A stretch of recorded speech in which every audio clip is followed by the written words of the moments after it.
Camaradas, estamos a comemorar o 106º aniversário da Revolução de Outubro. Uma Revolução de Outubro que iniciou uma nova época da história da humanidade, a época da passagem do capitalismo ao socialismo, sendo a primeira revolução que empreendeu a construção de uma sociedade sem exploradores nem explorados. E para isso foi preciso concretizar profundas transformações democráticas nos domínios político, económico, social, cultural, e assegurando a justiça, o progresso social, a paz e respondendo aos anseios dos trabalhadores e dos povos. Uma revolução que pôs fim à exploração e à opressão social na Rússia e que, sendo essa uma aspiração dos povos, se transformou num exemplo para o mundo inteiro. Exemplo que chegou à classe operária portuguesa com essa marca revolucionária de possibilidade de superação do capitalismo e de transformação social e que inspirou a criação do nosso partido em 1921. Desde então, cá estamos, ainda a batalhar para fazer avançar essa roda da história no sentido inevitável que é o do socialismo e o comunismo. Há 106 anos atrás abriu-se esse caminho, um caminho que não é direito. O caminho para o socialismo tem curvas, tem subidas, tem descidas. Às vezes o caminho fica difícil de se ver, parece que não se sabe bem o que temos pela frente, com as curvas e com obstáculos. Mas há uma certeza, camaradas. E essa certeza é de que é sempre voltar para trás, é sempre a andar, é sempre para a frente, e esse caminho é inevitável. A atual situação internacional é daqueles momentos um pouco nublosos, parece que estamos numa situação com algum nevoeiro aqui do caminho. Há incertezas, há instabilidade, há guerra, há imensos perigos, mas também há potencialidades e há esperança. A luta dos povos vai colocando essa esperança e vai demonstrando essas potencialidades. Vai impondo retrocessos ao grande capital. Há países em que aquilo que era certo deixou de ser. Vários processos eleitorais nos últimos meses, nos últimos anos, que tornaram esse caminho possível. Há países que continuam a afirmar essa alternativa e a resistir ao sistema capitalista. Mas temos, por outro lado, a questão das ameaças, dos perigos, da violência. Temos a ação do imperialismo, sobretudo do imperialismo americano, que vai espalhando pelo mundo inteiro o seu terror e a sua ameaça. E a ação do imperialismo tem uma resposta. E essa resposta é a guerra e é a confrontação. Veja-se o que se passa na Ucrânia, veja-se o que se passa na Ásia, no Pacífico, veja-se o que se passa na África. Há muitos países em que o imperialismo avança com este confronto com outros países que não se querem submeter ao seu domínio, à sua hegemonia, e que estamos com uma crise grande, um problema sério, que é dessa confrontação maior com as potências como a Federação Russa ou como a China, e que trazem essas incertezas e essas instabilidades atuais na situação internacional. Há toda a situação agora também no Médio Oriente, em que Israel se lança numa intensificação da guerra contra o povo palestiniano. E é disso que se trata a atual situação, camaradas. Israel está a fazer aquilo que faz há 75 anos. Mata com bombas, com tiros, reprime, isola todo um povo, usando agora outras formas de agressão, como o corte de bens alimentares, o corte de água, o corte de energia, o corte de telecomunicações, procurando aqui expulsar o povo palestiniano da sua legítima terra. Tem sido o caminho até aqui, já levando décadas, em que os acontecimentos recentes do dia 7 de outubro não são e não se inserem neste caminho e não podem ser tratados de uma forma isolada ou como o começo da história, como nos querem fazer crer. É um massacre a que se está a assistir, é um genocídio, é uma limpeza étnica contra um povo que tem todo o direito e legitimidade de ser livre e ter o seu território. E isso irá acontecer, a Palestina vencerá, agora a que custo é que nós não sabemos, a que custo é que isso não sabemos. Mas para isso... Palestina vencerá! Palestina vencerá! Palestina vencerá! Por isso, camaradas e amigos, nesta fase, toda a solidariedade, todo o apoio, manifestações pela paz são de se valorizar e promover. Valorizar as ações que têm decorrido por todo o país, valorizar aquela que decorreu aqui ontem em Faro, juntou, pode-se dizer, centenas de pessoas solidárias com a causa palestiniana, de grande exigência pela paz em defesa do povo palestiniano, de exigência que é preciso parar esta ofensiva de Israel, de que é sem medo, hipocrisia ou cinismo que se defende a paz, de que é preciso negociações para estabilizar a região e que é preciso avançar para a solução de dois Estados e que possam viver lado a lado esses dois povos. E se a luta pela paz é uma das reivindicações dos trabalhadores nesta fase, também o tem sido a luta por uma vida melhor, desde logo com o aumento dos salários e das pensões à cabeça. No atual quadro nacional, verificamos uma situação complicada e difícil. Há todo um agravamento da situação social em que as desigualdades crescem de dia para dia. Há um contraste evidente entre a acumulação de milhões por parte dos grupos económicos, dos lucros dos grupos económicos, que estão expressos nos números que vão saindo. Esta semana passada saíram os primeiros semestres de 2023 dos bancos, não sei quantos por cento, dos vários grupos económicos, não sei quantos milhares, centenas de milhões, tudo isto à custa da exploração dos trabalhadores que vivem e que sobrevivem com baixos salários e baixas pensões. Uma situação que é difícil enfrentar o aumento do custo de vida, com toda a inflação que aí está, com todo o aumento dos preços, com a especulação que o capital e que as empresas têm feito aí dos bens e dos serviços essenciais, procurando pôr nas prateleiras dos supermercados garrafas de azeite ao dobro daquilo que lhes, ou mais do que aquilo que lhes custa, fazendo reverter esses preços para os pequenos produtores, colocando a especulação no valor dos combustíveis, colocando especulação nos valores da energia, porque há uma situação internacional lá fora que ameaça ruir não sei o quê, colocando as taxas da habitação, dos créditos da habitação, ou taxas bancárias que todos nós temos que pagar porque querem amealhar mais uns milhões. Portanto, é uma situação difícil para fazer face a este custo de vida. Há toda aqui uma injustiça na distribuição da riqueza que é evidente. Como é que os trabalhadores, com salário mínimo, com muito perto disso, fazem frente a esta situação difícil, quando, por outro lado, há todos esses milhões acumulados por grupos económicos. Estou-me aqui a lembrar de um quadro que a CGTP fez, um estudo que a CGTP fez e tem no seu documento que aprovou no Conselho Nacional em setembro, um estudo dos lucros dos primeiros 6 meses do ano, de 25, penso que foram 25 grupos económicos, que dava uma média de 11 milhões de euros por dia. Por dia. Só os 25 maiores grupos económicos amealharam 11 milhões por dia. É por isso que estamos numa situação de país pobre. Fala-se num país pobre, um país empobrecido, ou um país pobre. Nós estamos já num país empobrecido, à custa desta exploração do nosso trabalho, do fruto do nosso braço de trabalho, à exploração das nossas riquezas,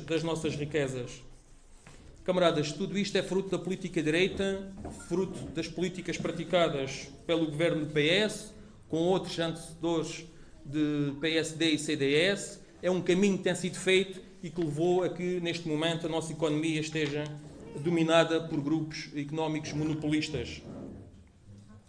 E não se dá resposta aos problemas atuais. Veja-se o exemplo dos serviços públicos, nomeadamente do Serviço Nacional de Saúde. Situação de grande gravidade com que se encontra com que se encontra a saúde. Um processo de deterioração muito acelerada, em que os privados ficam a ganhar com o negócio da doença e que o Governo não trava. Mas há aqui dois aspectos nas questões da saúde e que o Governo tem particular responsabilidade de resolver e que não o faz. Por um lado, há uma opção aqui de não investir no SNS. Não se investe na valorização dos trabalhadores, nos seus salários, na contratação de mais trabalhadores, de mais médicos, de mais enfermeiros, administrativos. Não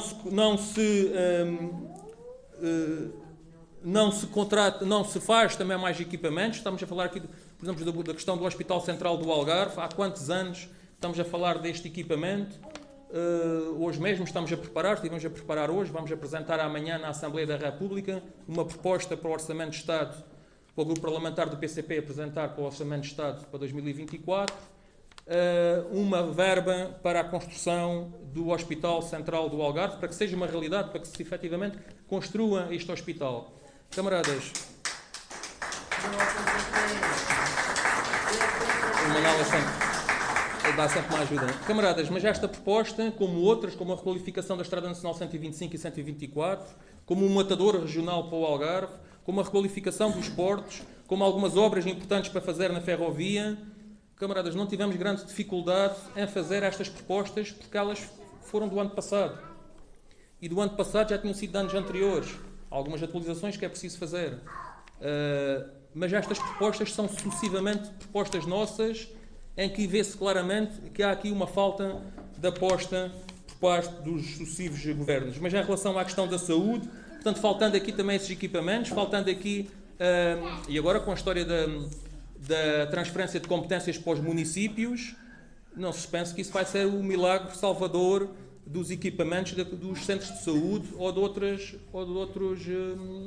equipamentos, porque não vai, porque aquilo que está a ser transferido é os encargos com a saúde, com os serviços de saúde primário, com os equipamentos, com os funcionários, com as frotas de automóveis, com os meios com que os enfermeiros e os auxiliares trabalham, mas o dinheiro que está a ser transferido não chega, nem cobre, nem pouco mais ou menos essa despesa.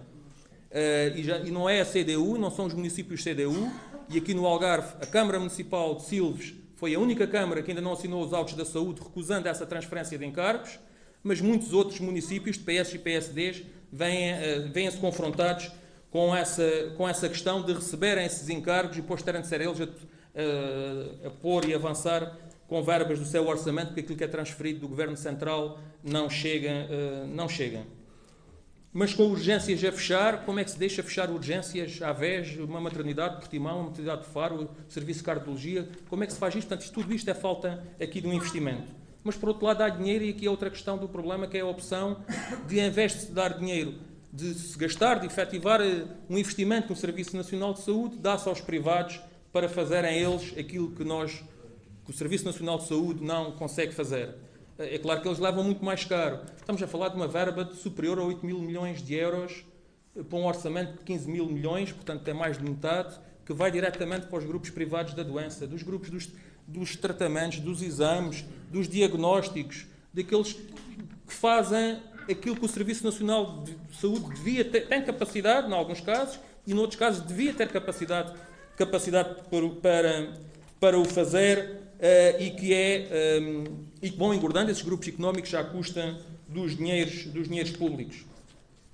Veja-se aqui também a questão da habitação, o direito constitucional à habitação. Há pouca habitação. Mas é o Governo que devia ter essa competência, e que tem essa competência, tem constitucionalmente inscrita, para resolver esta situação. Temos visto o Governo a fazer casas, a fazer habitação para os trabalhadores, para as populações que precisam. Não, também transferem esses encargos, não de uma forma diretamente, mas para as autarquias e, sobretudo, para a especulação imobiliária e para os grandes grupos das construtoras que depois põem apartamentos a preços exorbitantes, aqui em Faro, centenas de milhares de euros por todo o Algarve, preços completamente inacessíveis para o trabalhador que ganha baixo salário. O Governo faz alguma questão de resolver os problemas das rendas, que agora, fruto aí da matemática de estabelecimento dos preços, vai passar para 6, a atualização das rendas passará para 6,9 qualquer coisa para o próximo ano. Como é que se deixa este valor das rendas, tendo em conta que há uma situação económica e social muito complicada? Mas o Governo é isso que vai fazer, procurando aqui mitigar muito mal essa situação, com apoios a quem tenha rendas muito altas e não consegue as pagar, mas de uma forma muito limitada e muito curta. O que se impunha aqui era limitar o valor à atualização das rendas, como o PCP propôs o ano passado e como este ano voltou a propor. O Governo faz alguma coisa em relação às taxas de juros que subiram 8, 9, 10 vezes, ou o que é que foi já pelo Banco Central Europeu, e que cada vez que sobe, cada vez que alguém recebe uma mensagem a fazer essas contas, já Jesus, lá foram mais 50 ou 60 euros para a minha prestação da casa. O que se impunha nesta situação era pôr os bancos a pagar esses aumentos das taxas de juros que eles conseguem suportar, em vez de acumularem os milhões, que ainda há pouco fizemos aqui as contas, e que dava não sei quantos por dia. Portanto, os bancos, os grupos económicos dos bancos, esses grandes grupos financeiros, eles que suportem os aumentos das taxas de juros. Camaradas, tudo isto são opções do PS, são opções da política direita e que também estão espelhados agora na proposta de Orçamento de Estado que foi aprovada a semana passada e que vai entrar agora em discussão na Assembleia da República. Uma proposta que se caracteriza pela ausência de respostas aos problemas do país e do povo. É incontornável a dimensão de classe desta proposta de Orçamento de Estado, em que as opções nelas vertidas, para já, que são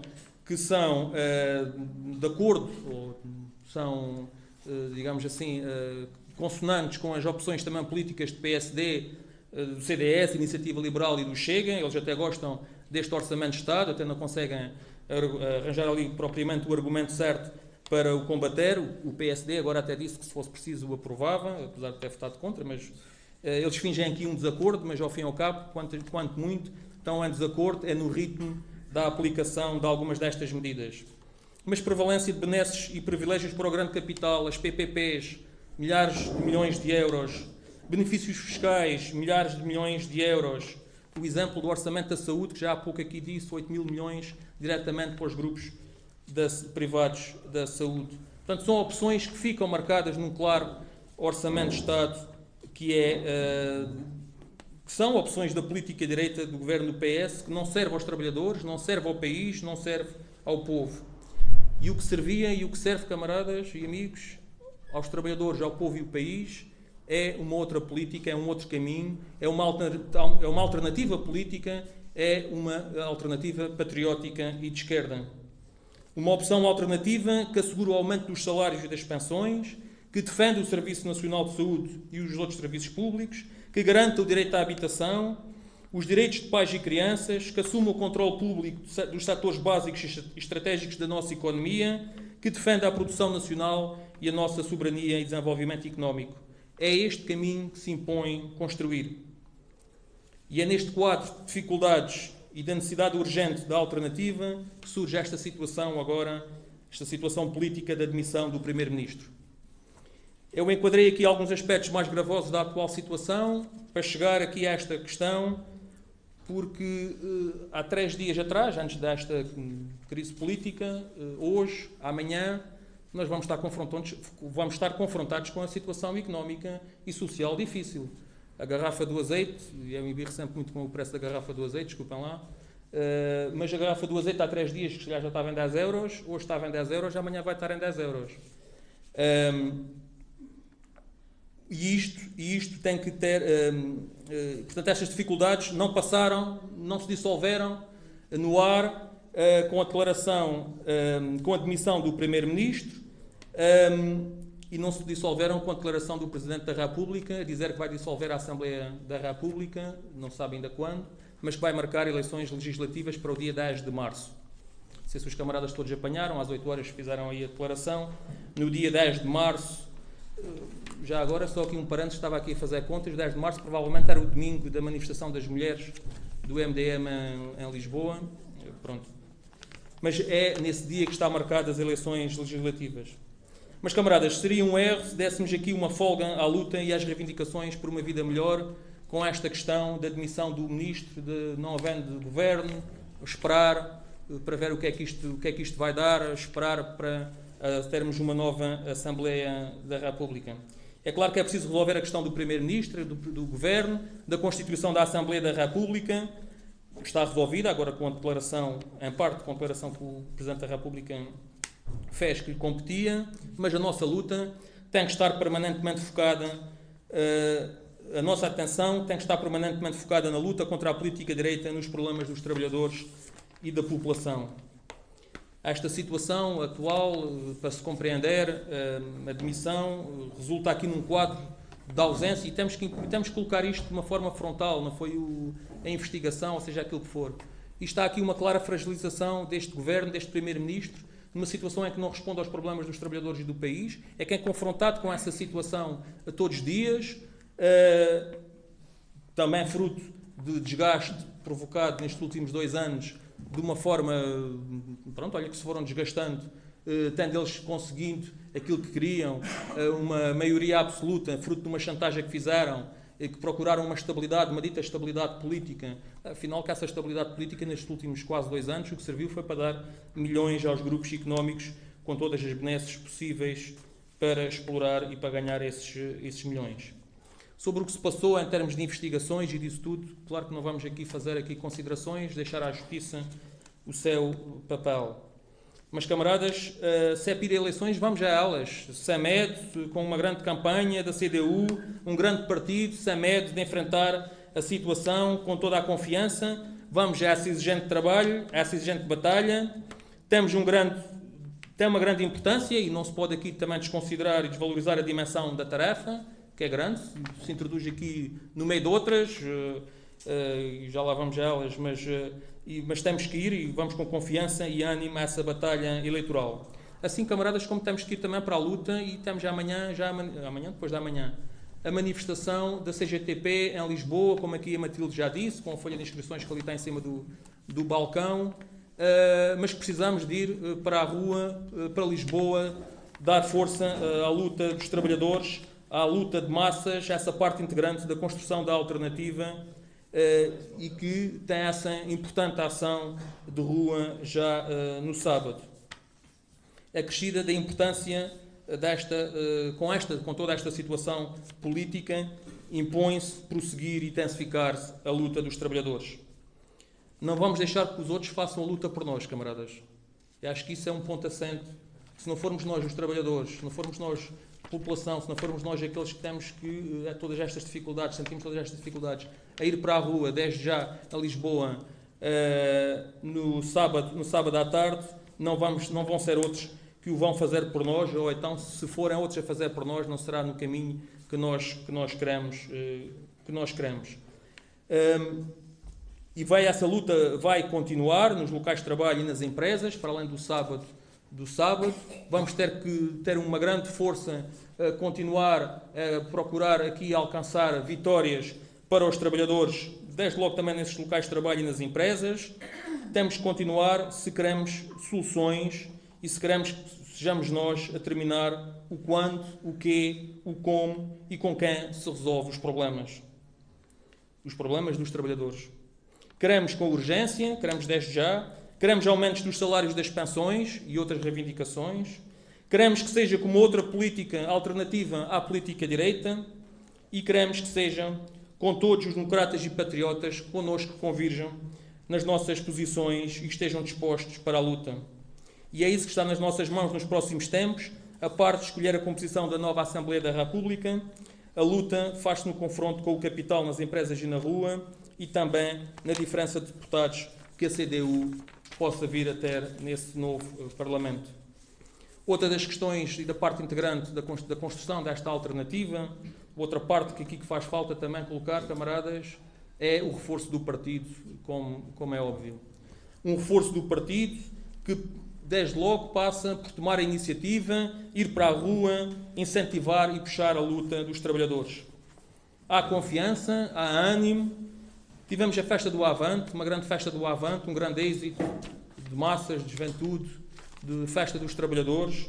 Tivemos o resultado das eleições da Madeira, com que subimos percentagem, número de votos, um grande resultado eleitoral. Temos a confiança de todos os processos de luta que estão em curso, que dão confiança aos trabalhadores e que dão motivação para outros seguirem o seu exemplo.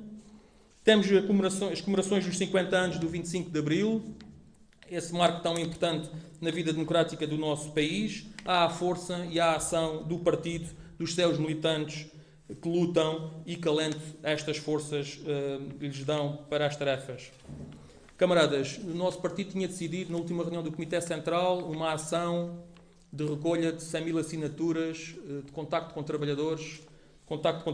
Uma ação, é hora de aumentar salários e pensões. Uma ação que tinha por base um abaixo-assinado dirigido ao Primeiro-Ministro. Essa ação continua e dia 14 vai ser o primeiro dia dessa ação. É claro que já não vai ser para recolher assinaturas dirigidas ao Primeiro-Ministro, como por razões óbvias.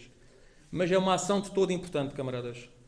Que seja com outros meios, um documento que há de vir para ser suporte a essa ação. Uma ação de contacto com trabalhadores, uma ação de contacto com as populações, uma ação que procura cumprir essas orientações do ano passado da nossa conferência, de ir para a rua, de tomar iniciativa, de pôr outros a pensar, de pôr outros a fazerem a escolha, de pôr outros a tomar a opção, se querem uma vida, se querem uma sociedade dominada por grupos económicos que ganham milhões e milhões, ou se querem ser eles a traçar o seu destino e pegando nas suas mãos essas reivindicações de aumentar salários, de aumentar pensões, de exigir os serviços públicos e todas as outras exigências. E nós vamos fazer isso precisamente terça-feira, dia 14 é terça-feira, aqui em Faro penso que esteja marcado ali de manhã no mercado municipal, portanto esses contactos com esses trabalhadores, como está marcado por outras zonas do Algarve e por todo o país, e vamos continuar e vamos levar para a frente esta ação de contacto com trabalhadores e com as populações. E vai ser uma ação de contacto que precisamos também de a fazer e de construir aqui também dentro do partido, camaradas. Precisamos de contactar toda a organização, de contar com todos os camaradas militantes e amigos para esta ação, que precisam de ser chamados a participar, de que precisam de ser chamados a reforçar o partido, nomeadamente também com o pagamento da sua cotização, com a leitura e com a aquisição do jornal Avante, de assumir novas tarefas de organização, de puxar pelos recrutamentos, de puxar pelos contactos unitários que nesta fase, para reforçar o partido e a CDU, tanta importância têm.